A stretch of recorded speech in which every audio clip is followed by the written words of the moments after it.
ئێستا مرۆڤی پێی وایە کە ئەو کەسایەتیانەی کە دەوڵەمەندن و مەسەلەن پارە و سەرۆت و سامانی هەیە هیچ خەمێکی نییە. ئایا حقیقەتەشی هەیە؟ کە پێم وایە حقیقەتەشی نییە، چونکە ئەمە شتێکمان هەیە تەماشا سەیرکە. ئیستیقرارمان هەیە و غێر ئیستیقرارمان هەیە.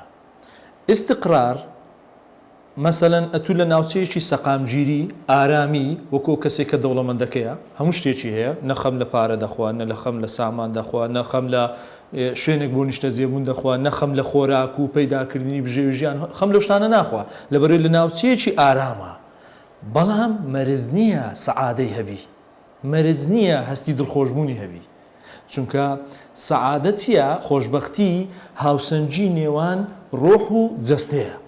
باشە وەرە سەیریکە لە غێر ئیستیقرارەکەی ئەو کەسێک کە غێر ئیستیقرارە واتە بە بەردەوام ئیش دەکات، بە بەردەوام کاسبی دەکات، لە بەیانیەوە تا ئێوارە خەریکی کەسابەتە، بەڵام کاتێک کە دەستەوە ماڵ سەر بەسەر سەرینێک دەکات زۆر زۆر خۆشبەخت و ئاسوودەیە.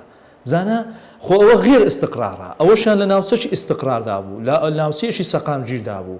ئەی باشە ئەو هەستی دڵخۆشیە چ شتێک وا دەکاتن؟ ئەوە چ هۆکارێک پاڵی پێوە دەنێ کە ئەو کەسە بەردەوام دڵی خۆشە کە لە کاتێکدا دەبینی زۆر مادووشە، بەڵام ئەو وای کردیە چێژ لە مادیبوونەکەی خۆی دەبینی. نازانم مامۆستای من ڕێی بەڕێزە دەسەر خۆی موزوعەکە لێرە چۆن دەڵێ ڕوحیە، یعنی علاقی ئیلا بەجەستەوە نییە، بە مادەوە نییە.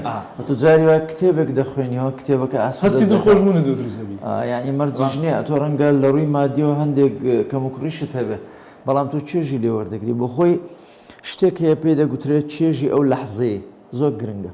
هێزی ئێستا یعنی حتا نووسەرێک هەیە بەناوی ئێکهارت تۆڵ بەناوی پاور ئۆف ناو، یعنی هێزی ئێستا باسی ئەوەی دەکات دەڵێ زۆر شتێ پەیوەندی مەرج نییە ئیلا پەیوەندی بە ڕابردوو هەبێ، چکە ڕابردوو میمۆریەک بۆ لە مێشکتدا، یعنی کۆمەڵێک زیکرایات بووە، بەس ئێمە جاری وایە چکە لە ڕابردوو دەژین